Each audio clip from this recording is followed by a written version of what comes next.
You see guys come over here and just like, I'm going to try and find the hottest piece of ass that I can date without giving a shit about the woman's personality.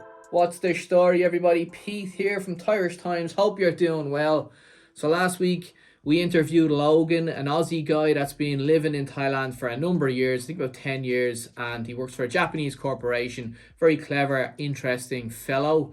And in that video, we spoke about the Thailand YouTube niche.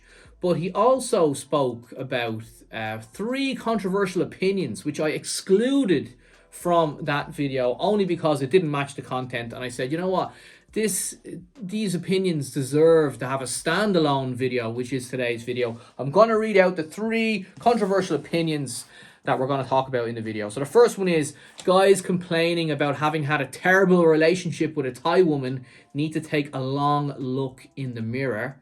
The second one is never tell a Thai person a secret that you want them to keep. And the last one is living in Thailand will lower your life expectancy. So after the interview, after you watch the video, folks, put your comments down below in the comment section. I'm sure you're going to have opinions on what is said in the video. I love reading your opinions. Put them down there. Let's get straight into the video. I hope you enjoy it. Cheers. Controversial opinions. So you sent an email to me. We were going back and forth in email, and there's a part of the email that you have down as controversial opinions. 90% of guys who scream about how they dated a horrible Thai woman need to take a good hard look in the mirror. Have you ever met a normal Falang who has like come out of a really horrible relationship with a Thai woman?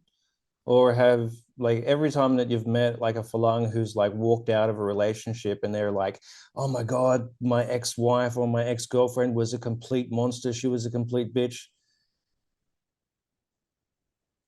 They normally need to look in the mirror a bit and,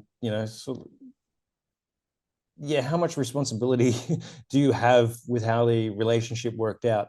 I mean, also the fact that, like you chose to date that person. If you can't see those character traits in a person within 3 months of being with them, you think like, okay, so I was with her for 5 years and then all of a sudden she turned into a complete narcissistic bitch. So were you blind the entire time? Like Thai people are not renowned for winning Oscars. They're pretty terrible liars, if I'm honest. So the idea that, yeah, like you didn't notice it, you're probably part of the responsibility for how that relationship turned out. You were thinking with your dick, and you see it here so much, man. You see guys come over here and just like, I'm going to try and find the hottest piece of ass that I can date without giving a shit about the woman's personality.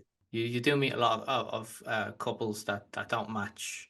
It doesn't mean that you have to have like the most, you know, uh, crazy relationship with your wife where you can have the same interests and hobbies and passions and want to do the same thing every weekend and all that stuff. It's not about that. It's about trust and respect. It's not about like, oh, she looks great in a mini skirt.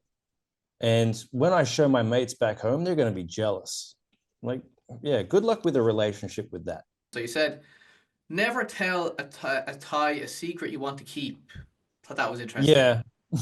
I noticed that, I think there's a period of time when you mature enough to realize that if you tell someone a secret in Ireland or Australia, there'll be people who will keep it a secret, but there'll be people who think it's a secret as long as them telling other people doesn't get back to you. So if they tell person B, but person B doesn't tell you that they know your secret, it's still a secret.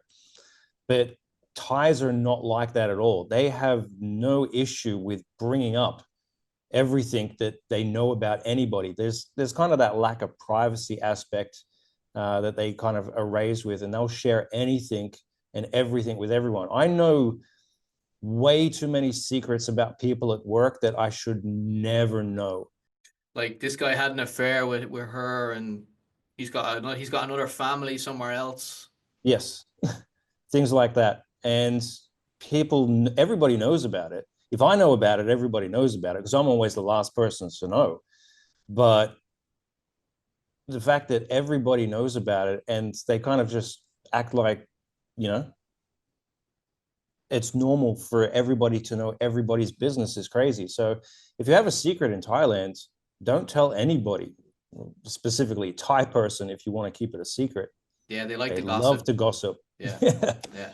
I'll tell you a funny one. So when I was teaching, I noticed that, if I walk into a classroom and say, the kids have done something wrong, or someone broke the door or something like that, I would say to the kids, tell me who did it. Who broke the door?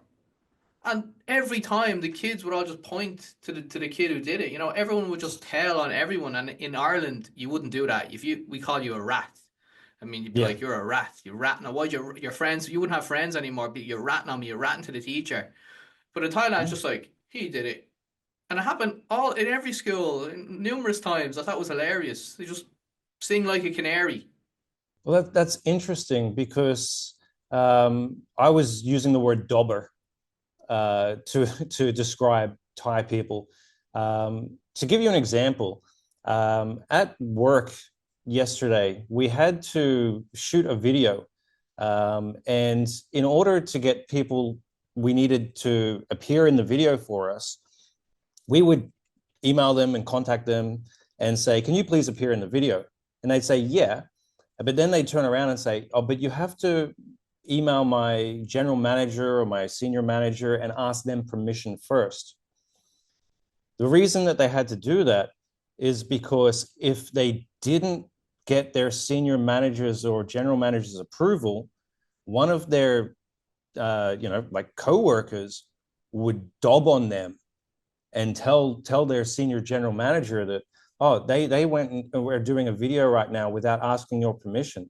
There's a very, yeah, like telltale dobby aspect to Thai culture. It's one of the reasons why when somebody says that they don't want something, Thai people will do it because they're not concerned about, like, maybe they're saying yes, they want it done, and they're just, or maybe they're saying they don't want it done, but inside they really want it done.